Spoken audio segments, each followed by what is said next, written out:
नमस्कार साथियों, हनुमान जयंती की हार्दिक शुभकामनाओं के साथ आप सभी का स्वागत है अंकित इंस्पायर्स इंडिया पर। मैं हूं अंकित अवस्थी और आप हैं मेरे साथ में एक ऐसी इंटरेस्टिंग खबर पर चर्चा करने के लिए जो कि ना तो ईरान इजराइल से जुड़ी है, ना हमास और इजराइल से जुड़ी है, ना फिर किसी अन्य युद्ध से, बल्कि उस युद्ध से जिसको आप लोगों ने देखना लगभग छोड़ दिया है। जी हां साथियों, रशिया यूक्रेन युद्ध जिसको 789 दिन आज हो चुके हैं, कल 790 दिन हो जाएंगे, आप लोग इस पर अपडेट ही नहीं ले रहे हैं। तो इस विषय पर अचानक अपडेट निकाल के लाए एक अखबार ने जानकारी दी है कि पुतिन ने एक ऐसा वेपन बना दिया है कि अब वो हवा में हवाई जहाजों को आपस में टक्कर करवाने में काबिल हो जाएंगे। यह खबर छपती है और खबर बनकर आती है कि ऑल अबाउट टोबोल, रशिया का वो सीक्रेट वेपन जो कि हवाई जहाजों को उड़ते उड़ते जाम कर देगा। आप कहेंगे उड़ते उड़ते जैम कर देगा से मतलब क्या है? विमान चलते चलते रुक जाएगा क्या? नहीं, दिशा भटक सकता है, और जब विमान दिशा भटक जाएं तो हवा में उड़ते हुए संभव है कि किसी अन्य विमान से टकरा जाएं। सुर्खियां बनती हैं रशिया का सीक्रेट वेपन जिसका नाम टोबोल है, link to jamming of plane signal. यह हवाई जहाजों के सिग्नल्स को जैम कर सकता है। अब सिग्नल जैमिंग कैसे होती है, इसके लिए जरूरी है कि आप इस सेशन को विस्तार से समझें।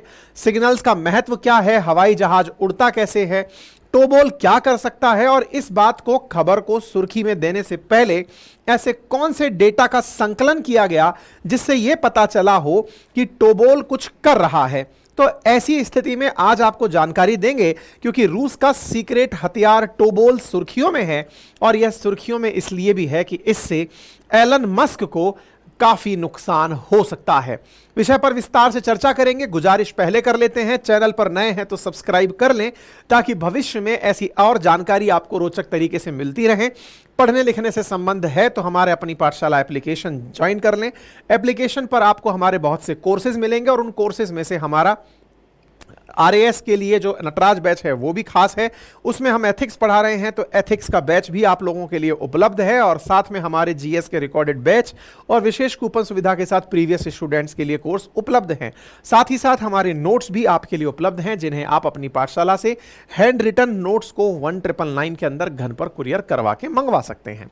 साथियों, जब कोई हवाई जहाज उड़ता है तो आप में से बहुत से लोगों के दिमाग में यह ख्याल तो आता है कि यार इस पायलट को ये नीचे का रनवे कैसे दिख रहा होगा, कि ये रनवे कहां तो खत्म हुआ, कहां तक मुझे इसे लिफ्ट करना है।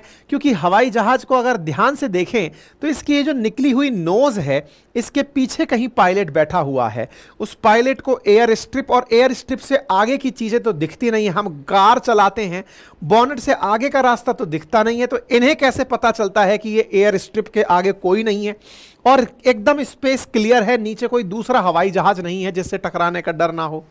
और तो और, जब हवाई जहाज हवा में पहुंचता है तो इन शीशों के आगे जो नोज लगी हुई है, उस नोज को अगर ध्यान से देखा जाए तो अगर पायलट इसके अंदर बैठा हुआ है तो ये जो नाक सी लगी हुई है इसके आगे, यहां से वो नीचे भी नहीं देख रहा है कि हाँ भाई कहां पर है भाई एयर स्ट्रिप, कहां उतरना है, रनवे कहां है। यह देखने के लिए पायलट यूं नीचे झुककर तो देखता नहीं है कि हां आ गया भाई, चलो अब ब्रेक लगाओ ब्रेक लगाओ, ऐसी फीलिंग भी तो नहीं होगी। तो कुछ तो ऐसा है जो हवाई जहाज के उड़ने को कंट्रोल करता है। यही जानकारी आपको आज थोड़ा सा समझ लेनी है। मैं कोई आपको हवाई जहाज उड़ने का टेक्निकल सार देने वाला नहीं हूं, लेकिन आम बोलचाल की भाषा में आपको यह पता चल जाए कि हवाई जहाज उड़ते समय क्या क्या बेसिक चीजें होती हैं, उतनी चर्चा कर लेंगे हम, है ना। अपन कोई पायलट ट्रेनिंग इंस्टीट्यूट नहीं चला रहे हैं, लेकिन पुतिन ने क्या बनाया है उसको समझने के लिए कुछ बेसिक जानकारी होना जरूरी है। इसलिए आइए थोड़ा सा प्लेन को समझने का प्रयास करते हैं। हवा में उड़ता है हवाई जहाज, उड़ते समय जो भी पंख पंखड़ियां करती हैं वो सब तो आपको पता होगा ही, क्योंकि उड़ रहा है तो कुछ तो मशीनें काम कर ही रही होंगी। हम अंदर की तरफ चल रहे हैं जहां से कंट्रोल किया जाता है हवाई जहाज को। बैठे हुए दो पायलट, एक मेन पायलट और एक को पायलट, दोनों ही अपने सामने लगी हुई स्क्रीन्स को बहुत ध्यान से पूरे टाइम देख रहे होते हैं। इनके सामने लगी हुई इन स्क्रीन्स पर दिखा रहा होता है कि आपके आसपास क्या कोई दूसरा फ्लाइट है क्या, आपके सामने की स्क्रीन दिखा रही होती है कि क्या कोई सामने टर्ब्यूलेंस है क्या। साथ ही साथ यहां पर लगे हुए गियर बॉक्स इनको उड़ाने में और लिफ्ट करने करने में मदद करते हैं। इनके सामने एक बड़ा सा पैनल लगा हुआ होता है, जिस पैनल के माध्यम से फ्लाइट चलाते समय पायलट को बहुत सारे संदेश प्राप्त हो रहे होते हैं। इन्हीं संदेशों में से अगर कोई संदेश पायलट को प्राप्त होना बंद हो जाए तो बड़ी भीषण घटना हो सकती है। मैं ऐसा क्यों कह रहा हूं? क्योंकि असल में आपको और हमको लगता है कि रेलवे की तरह, जैसे ट्रेन का इंजन जब चलाता है पायलट, रेलवे का लोको पायलट, तो वो पटरियां देख रहा होता है, सामने से स्पीड बढ़ा रहा होता है, जनता दिखती है तो ब्रेक लगा रहा होता है, और स्टेशन मास्टर वहां बैठकर केवल लाइनें चेंज करता है। हवाई जहाज के केस में स्टेशन मास्टर के नाम से बैठा हुआ ये जो व्यक्ति एटीसी में कंट्रोलर बन के बैठा हुआ है, ये ना केवल हवाई जहाज के उड़ने को बल्कि उतरने को, बैठने को, इवन जहां पे खड़ा हुआ है उस बेसे रनवे की पट्टी तक लाने को, सबको कंट्रोल करता है। अब ये क्या होता है साथियों, जब एयरपोर्ट पर कभी आप जाएं, और नहीं जाएं तो वीडियो चलाकर देख लेना, एयर स्ट्रिप के पास में एक बहुत बड़ा सा हाइटेड कमरा सा बना हुआ होता है, एक कैबिन होता है जो बहुत ऊंचाई पर बना हुआ होता है, कुछ इस प्रकार से दिखाई देता है। इस कमरे को एयर ट्रैफिक कंट्रोल का रूम कहते हैं। एक फिल्म है बॉलीवुड की, उस फिल्म के अंदर इस एटीसी के साथ बहुत अच्छा सीन दिखाया गया है। उस किरदार का नाम बमन है, और उस बमन बमन करके जो किरदार है वो जब फ्लाइट उड़ा रहा है, उस मूवी का नाम मैं मिस कर रहा हूं, शायद धमाल है, धमाल 2 है, जिसमें वो फ्लाइट उड़ा रहे हैं और उड़ाते उड़ाते वो एटीसी के कैबिन में ही घुस जाते हैं। खैर, अगर ध्यान आ जाए तो रिलेट कर लेना, ये एटीसी का कोई कैबिन है। यहां पर एटीसी अपने द्वारा फ्लाइट के पायलट को निरंतर मैसेज दे रहा होता है, यानी कि फ्लाइट का पायलट डायरेक्टली इससे कनेक्टेड रहता है। अब बड़ा सवाल है, सर हमारे पास में मोबाइल का नेटवर्क ना आए, थोड़ी बहुत दूर अगर हम चले जाएं तो नेटवर्क आना बंद हो जाता है, तो ऐसा क्या होता है जिससे कि हवाई जहाज जो इतनी ऊंचाई पर, कई किलोमीटर की ऊंचाई पर उड़ रहे होते हैं, 10 से 15 किलोमीटर की ऊंचाई पर जब हवाई जहाज उड़ रहा होता है, तो इनके पास में यह संवाद इतना आसानी से हो कैसे जाता है? इस संवाद को करने में कुछ विशेष प्रकार के इंस्ट्रूमेंट का उपयोग किया जाता है, जिससे कि एटीसी उड़ते हुए हवाई जहाज को भी इंस्ट्रक्शंस दे सकता है। उड़ते हुए हवाई जहाज को इंस्ट्रक्शंस देने के लिए जमीन पर कुछ रडार लगाए जाते हैं। इनमें से एक रडार प्राइमरी सर्विलांस रडार होता है और दूसरा सेकेंडरी सर्विलांस रडार होता है। Radar radio detection and ranging, अर्थात यहां पर लगे हुए रडार जो कुछ इस प्रकार से बने हुए होते हैं, इनके द्वारा अपने में से कुछ रेडियो वेव्स को फ्लाइट तक भेजा जाता है। ये रेडियो वेव्स जब यहां पहुंचती हैं तो रेडियो वेव्स को यहां पर लगा हुआ ट्रांसपोंडर अपने हिसाब से रिटर्न मैसेज सेंड करता है। यानी कि जिस प्रकार से हवा में कोई भी फाइटर जेट निकलता है तो बॉर्डर पर लगे हुए रडार उसे पकड़ते हैं, ऐसे ही कितनी ही ऊंचाई पर उड़ने वाला कमर्शियल प्लेन हो उसे भी रडार कैप्चर करते हैं कि कौन सा हवाई जहाज हमारे क्षेत्र में है। रडार्स को ना केवल प्राइमरी सर्विलांस रडार ये कंफर्म करते हैं कि ये जहाज हमारी रेंज में आ गया है, बल्कि सेकेंडरी सर्विलांस रडार इस बात को और बेहतर तरीके से कम्युनिकेट करके वाया मैसेजेस कंफर्म करता है कि आप फलाने देश की सीमा में आ चुके हैं, और प्रति 5 सेकंड अधिकतम बताया गया है, वैसे बहुत सी जगह 0.5 सेकंड की एक्यूरेसी भी प्राप्त की जा चुकी है। रडार इतनी देर में इनके साथ निरंतर कम्युनिकेशन में रहता है। इन रडार से प्राप्त सूचनाओं का डेटा प्रोसेस किया जाता है, और यही डेटा प्रोसेस करके इस सिचुएशन को एयर ट्रैफिक कंट्रोल की स्क्रीन पर डिस्प्ले किया जाता है। इस कैबिन में बैठा हुआ जो व्यक्ति है वो निरंतर इसी डेटा को, जो कि प्राइमरी सर्विलांस रडार और सेकेंडरी सर्विलांस रडार के माध्यम से इसकी स्क्रीन पर आ रहा है, उसे देख करके निरंतर पायलट को उसकी स्क्रीन पर वाया मैसेजेस भेज रहा होता है कि अब आप इतनी सीमा पर आ चुके हैं, अब आप इतनी एल्टीट्यूड पर हैं, इतने लॉन्गिट्यूड पर हैं। ये सारी जानकारी इसको प्रॉपर तरीके से दी जा रही होती है।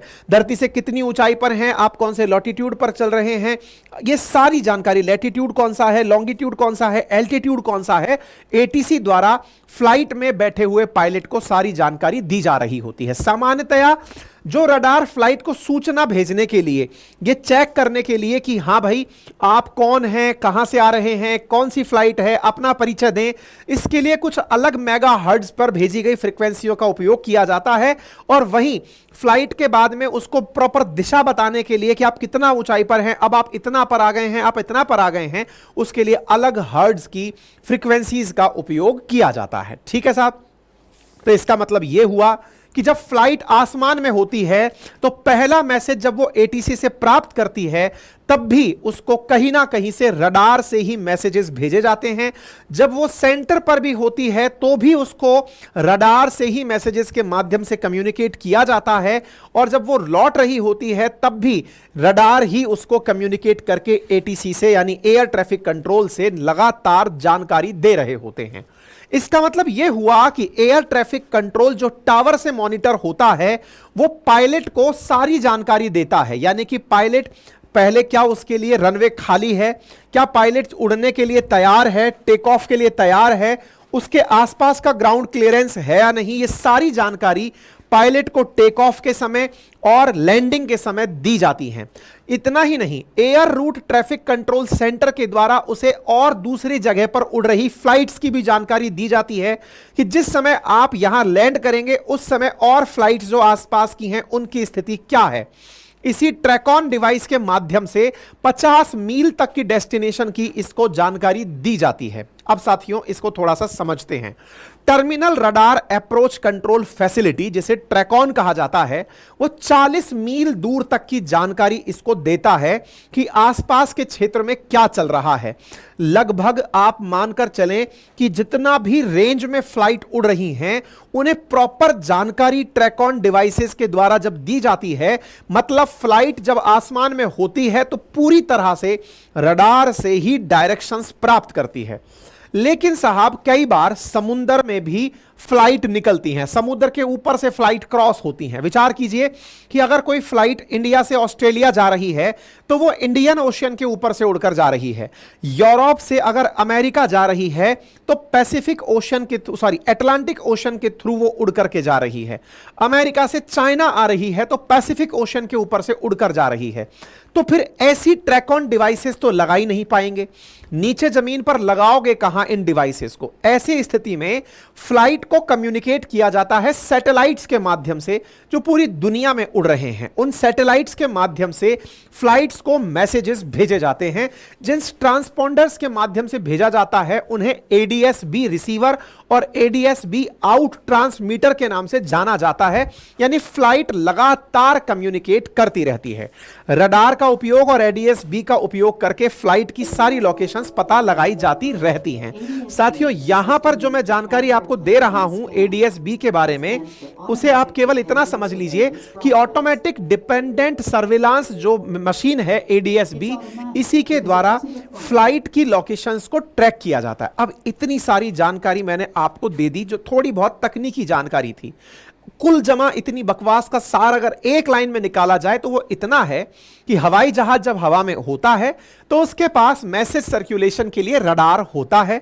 अगर धरती पर नहीं है, आसमान से है तो सैटेलाइट होती है। कुल मिलाकर हवाई जहाज अगर आसमान में है तो वो अनाथ नहीं है, उसके पास में सिग्नल्स जा रहे हैं और रेगुलर सिग्नल्स जा रहे हैं। 0.5 सेकंड तक में भी उस तक सिग्नल जा रहे होते हैं। अगर सिग्नल खो गया तो समझिए फ्लाइट खो गई।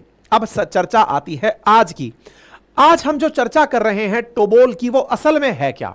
सोचिए कि रडार के द्वारा भेजा गया सिग्नल फ्लाइट को अगर किसी के द्वारा अवरुद्ध कर दिया जाए। विचार कीजिए कि जब फ्लाइट को रडार से मैसेज भेजे जा रहे हों, उसी समय कोई व्यक्ति एक और ऐसा रडार वहां लगा दे जो ऐसी की ऐसी रेडियो वेव हवाई जहाज को भेजे, लेकिन उसमें संदेश कुछ और हो। यानी कि इस विमान के पास जा रहा जो संदेश है, रेडियो वेव है, उसमें गलत फ्रीक्वेंसी पर गलत नोट्स भेज दिए जाएं तो विमान दिशा भ्रम की स्थिति में हो सकते हैं। यही खबर बनती है दासन की, जो लिखता है jam and blast Putin top secret jamming weapon Tobol could be behind thousands of British holiday flights being attacked by Russia। Russia के द्वारा ब्रिटिश फ्लाइट्स को अटैक करने के लिए टोबोल का उपयोग किया जा सकता है। साथियों, रशिया से कनेक्टेड यूरोप की जो फ्लाइट्स हैं, उन्होंने हाल ही में रूसी टेक्नोलॉजी के एक वेपन टोबोल का हाल ही में यूज देखा है। ऐसी बहुत सारी ब्रिटिश फ्लाइट्स हैं जिन्होंने यह फील किया कि उनके रडार से प्राप्त होने वाले जो मैसेज थे वो एज प्योर एज प्रीवियस नहीं थे, उनमें किसी प्रकार की मिलावट थी और वो मैसेजेस फ्लक्चुएट हो रहे थे। अक्सर आपने कई बार एग्जाम में सुना होगा कि जब एग्जाम हो रहे होते हैं तो एग्जाम हॉल के बाहर जैमर लगा दिया जाता है। वो जैमर जो कि डिवाइसेस के पास में किसी भी प्रकार का इलेक्ट्रोमैग्नेटिक रेडिएशन नहीं पहुंचने देता। आपने जैमर्स की खूबी सुनी होगी, एग्जाम सेंटर पर आपका कोई फोन काम में ना आ जाए इसलिए उसके आसपास जैमर लगा दिए जाते हैं। इन तरह का ही अगर जैमर सोचिए हवाई जहाज के रास्ते में ना लगाकर, बल्कि वैसा ही कोई और मैसेज भेज दिया जाए जिसके भरोसे हवाई जहाज उड़ रहा है, उसका रास्ता भटका दिया जाए, तो सोचिए वो जैम की स्थिति कितना जबरदस्त घातक होगी। विचार कीजिए कि उससे हवाई जहाजों को कितना भीषण नुकसान हो सकता है। साथियों, खबर है सन ने अपने अखबार में छापा है, द सन नामक जो अखबार है उसने छापा है कि लगभग 4000 फ्लाइट्स ने हाल ही में ऐसे ही जैमिंग को फील किया है जो कि एक्सट्रीमली डेंजरस है। आप यहां पर कुछ खबर को इस प्रकार से देख सकते हैं। सन investigation with the website gpsjam.org के हिसाब से पता चला है कि 32,000 फ्लाइट जो कि यूरोप में उड़ रही थी, उन्हें सस्पेक्टेड इलेक्ट्रॉनिक वारफेयर अटैक अक्टूबर से सहन करने पड़ रहे हैं। याद करिए, अक्टूबर बड़ा खास है युद्ध के लिए, जब से रशिया यूक्रेन ने हीट पकड़ा है। मतलब यह है कि अल्टीमेटली वेस्टर्न वर्ल्ड को यह खबर लगती है कि रशिया उनके बहुत सारे सिग्नल्स को जैम कर रहा है। अब इस जैम में खबर यूरोप वालों को कैसे मिली, अब उस पर चलते हैं। देखिए, अगर आप यूरोप को ध्यान से देखें तो रशिया का आधा हिस्सा भी यूराल पर्वत से पश्चिम का हिस्सा यूरोप में आता है। साथियों, यहां पर अगर यूरोप के कुछ प्रमुख देश देखें तो उनमें Germany, Poland, UK, Norway, Denmark, इन्हें अगर आप देखते हैं तो यहां पर एक छोटा सा हिस्सा है जो कि आप रेड होता हुआ देख रहे हैं। साथियों, अगर आपको रशिया का मैप दिखाया जाए तो यहां बाल्टिक कंट्रीज के साथ साथ आपको रूसी मैप दिखाई पड़ता है, लेकिन इन्हीं देशों में से एक छोटी सी जगह यहां पर पोलैंड और लिथुआनिया के बीच में रूस के पास है, जिसे आप यहां पर कैलिनग्राड के नाम से जानते हैं। साथियों, बाल्टिक कंट्री है लिथुआनिया और इधर एक देश है पोलैंड, इनके बीच में एक छोटा सा टुकड़ा है जो रूस का है।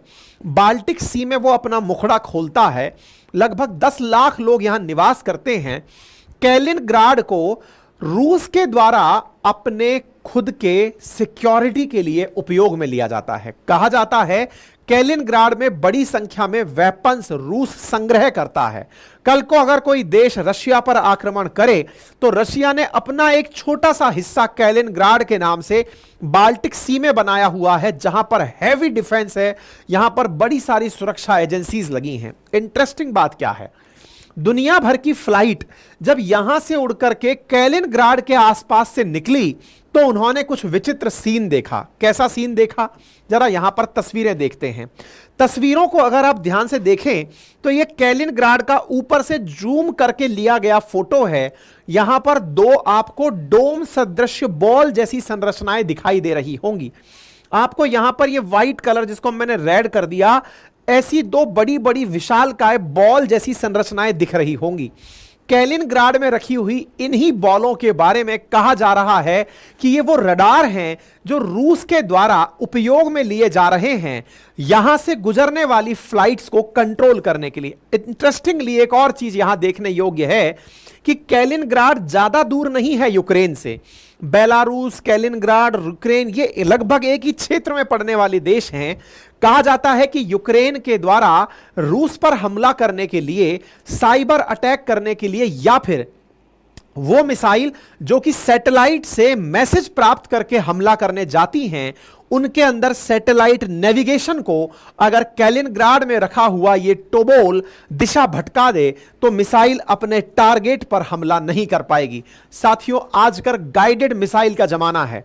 आप एक बार अपने द्वारा लोकेशन सेट कर दें कि मिसाइल को यहां जाके गिरना है या फिर इस टारगेट पर हमला करना है, और अगर टारगेट मूव भी करता है तो वो मिसाइल उसके पीछे पीछे मूव करके उसे मार गिराती है।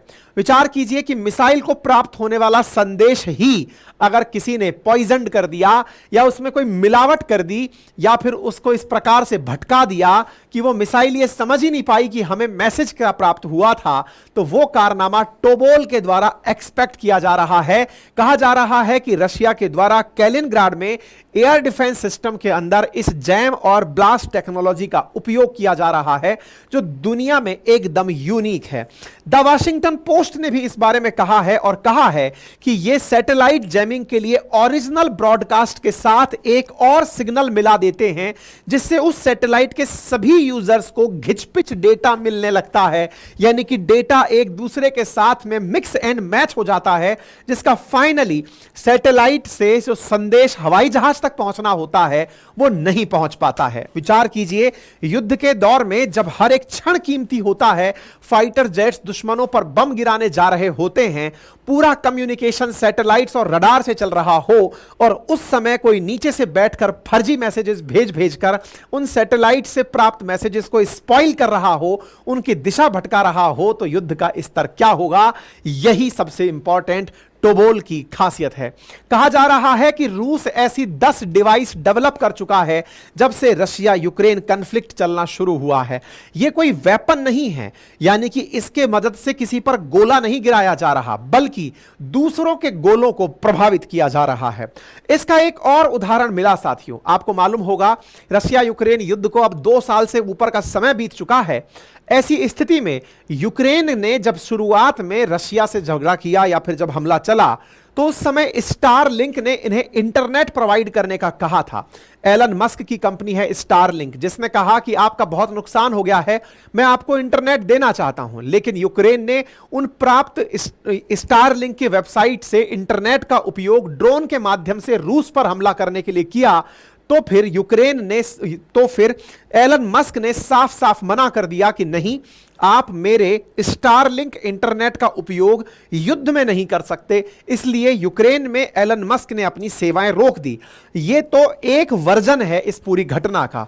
वास्तविकता में रियल वर्जन यह है कि जब यूक्रेन को एलन मस्क ने स्टारलिंक की सेवाएं दी इंटरनेट के नाम पर, तो कैलिनग्राड में लगा हुआ वो टोबोल ही था जिसने स्टारलिंक को भी उसकी दिशा भटका दी थी। यानी स्टारलिंक से जो इंटरनेट की जो फ्रीक्वेंसी प्राप्त हो रही थी यूक्रेन को, टोबोल ने उसे भी हिला दिया और जो ड्रोन्स थे उनके द्वारा टारगेटेड हमले नहीं हुए, ऐसा भी अखबारों के द्वारा, ऐसा भी रिपोर्ट्स के द्वारा कहा जा रहा है।